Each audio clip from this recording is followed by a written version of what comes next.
ada kasus yang kadang-kadang kejadian tersebut berulang-ulang terjadi. Berbulan, bertahun, kemudian dengan bukti yang bisa kita lihat, kita cermati langsung. Sehingga nampak sekali tidak independensinya ya. Tidak independen dan keberpihakan yang membuat kemudian publik sakit hati. Nah ini terbelah, sehingga masyarakat kita sangat terbelah ya. Makanya sebenarnya kayak kasus kemarin saya lihat, kita tidak setuju memang dengan tindakan kekerasan yang menimpa salah seorang public figure di Jakarta ya kan dalam aksi demo mahasiswa. Kita tidak setuju juga dengan itu, kekerasan tetap, dan kemudian tidak ada hak kemudian massa atau publik melakukan penghakiman atas seseorang secara terbuka dan sedikit violent seperti itu. Tapi kita juga dipaksa untuk memahami satu fakta bahwa agresivitas tersebut tidak muncul di ruang vakum.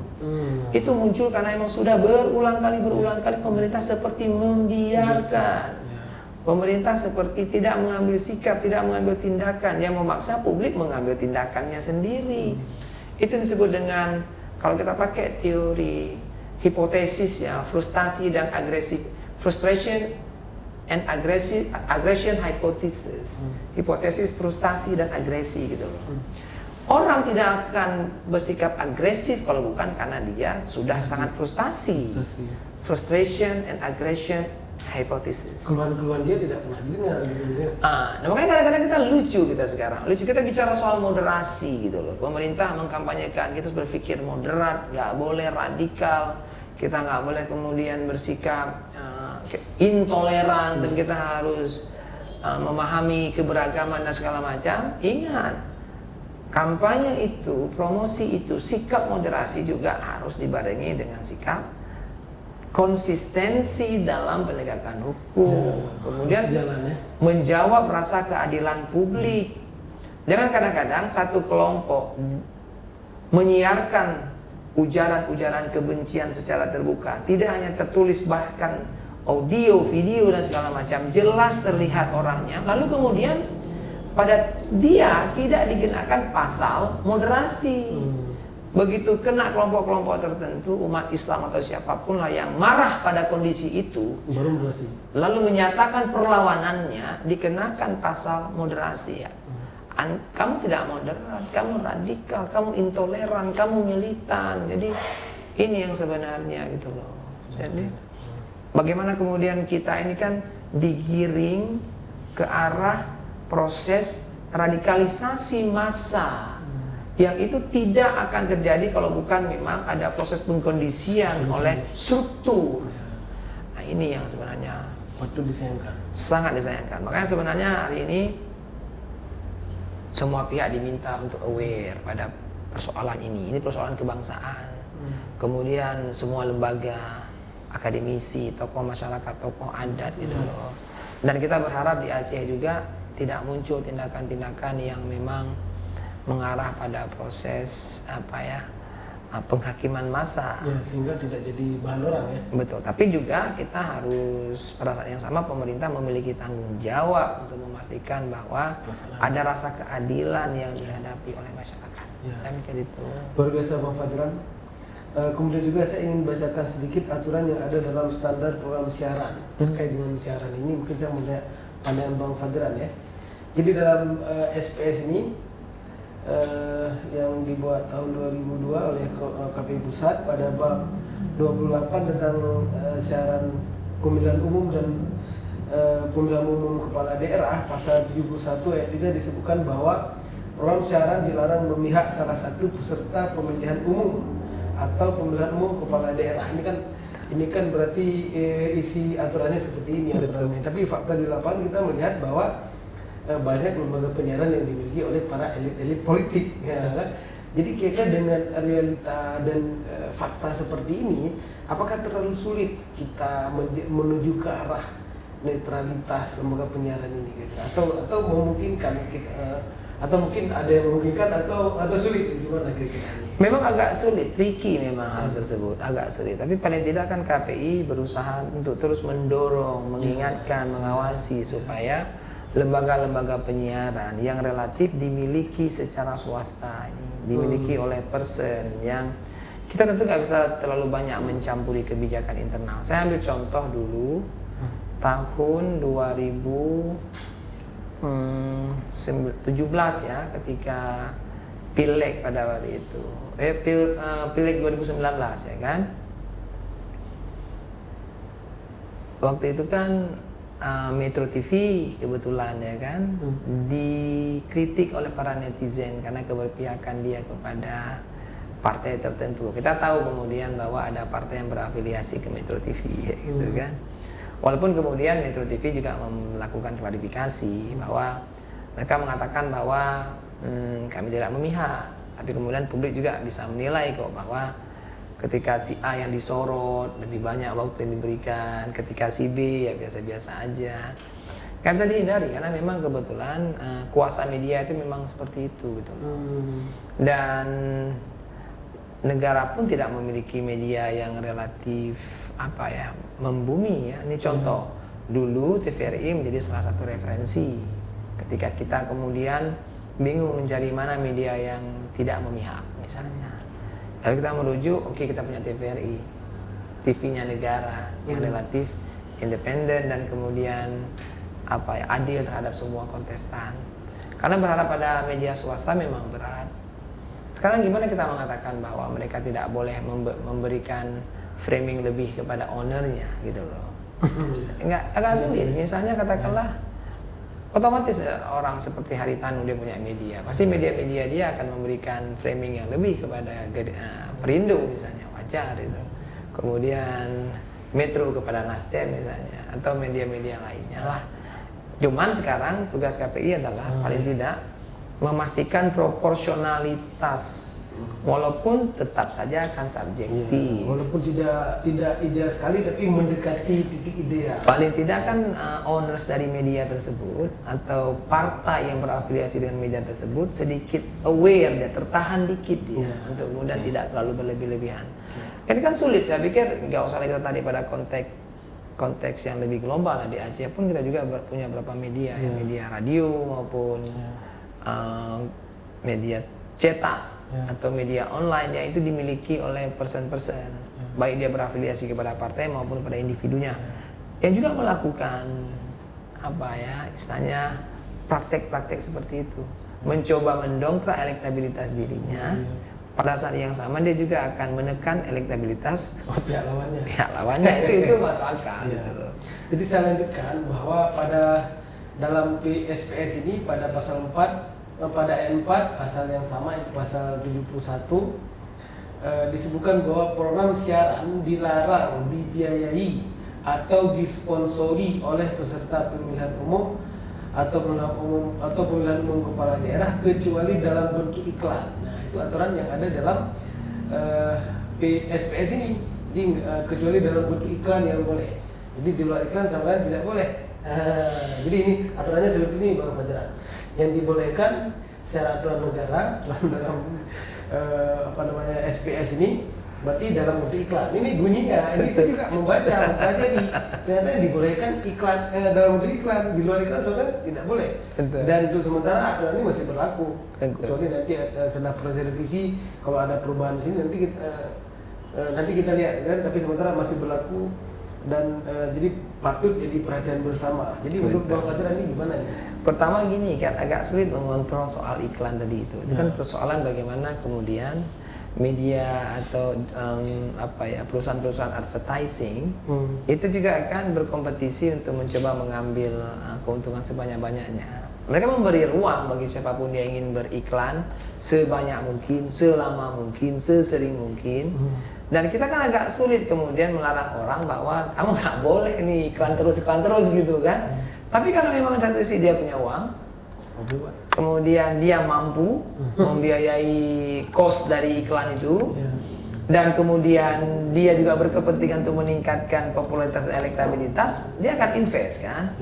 Bayangkan misalnya tiang baliho itu yang bisa sebulan bisa saja harganya itu misalnya 20 juta per bulan atau 25. Dia mampu tiap bulan dia pasang foto dia ganti tema, pasang foto dia ganti tema. Kita kan bisa melarang itu karena memang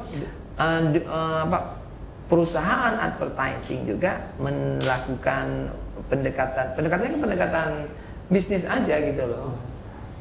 The more money the better gitu kan, makin banyak uang, makin banyak iklan, makin bagus. Nah cuman nanti yang paling mungkin dikunci adalah pada proporsionalitas jam siar atau durasi siar untuk setiap kandidat. Misalnya ketika menampilkan sosok si A, si B, si C dalam satu event itu mesti adil dan berimbang mestinya. Memberitakan si A kekuatannya apa, kelemahannya apa, si B kekuatannya apa, kelemahannya apa, si C apa gitu loh. Walaupun lagi-lagi itu tetap juga agak sulit kita melihat tingkat keadilan. Contoh, bisa saja si A dia muncul dalam pemberitaan atau dalam event yang sebenarnya secara nggak langsung mengkampanyekan dia. Gitu kan. Memang dia nggak bilang apa-apa, dia tidak sedang mengkampanyekan siapapun. Cuman bagi dia kebetulan ada event, yang event itu diisi oleh sosok A. Dan dia memberitakan event tersebut. Ya kan, tersinggunglah di sana, maksudnya apa?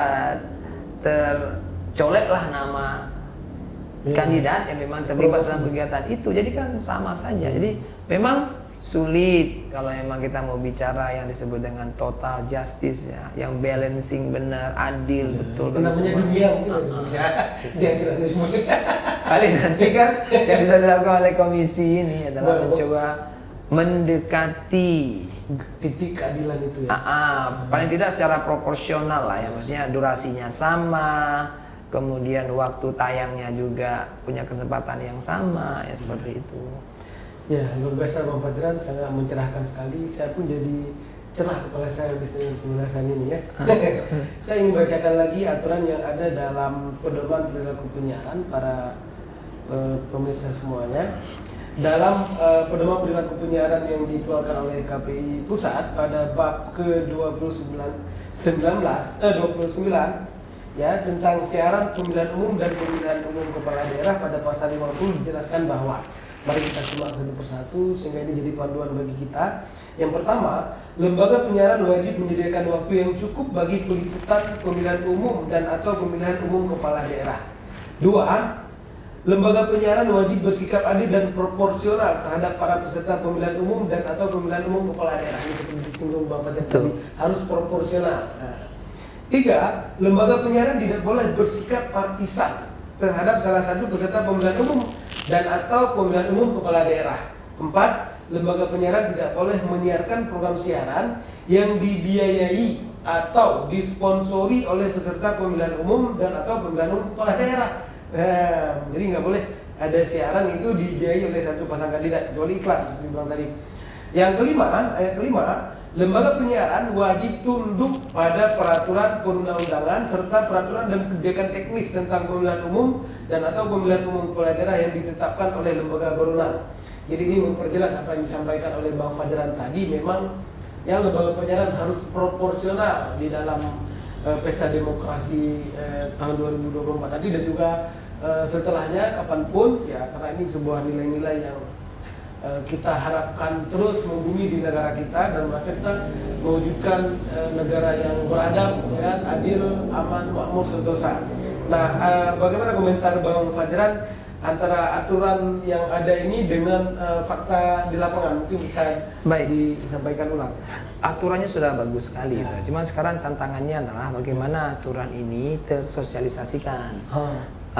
Pertama, tersosialisasikan kepada masyarakat secara umum dulu. Dengan sendirinya ketika publik aware, publik tahu, mereka bisa ikut mengawasi. Itu dia, ya kan?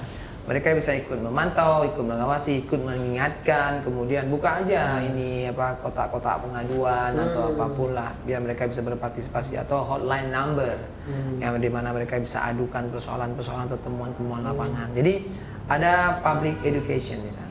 Lakukan pencerdasan masyarakat melalui forum-forum yang ada, forum kampung, forum seminar, forum kecil, diskusi, masyarakat, ajak mereka terlibat untuk ikut memantau dan mengawasi. Kemudian yang kedua, wabil khusus nih, nanti konten poin-poin dari pasal-pasal tersebut itu juga harus tersosialisasikan kepada para kandidat.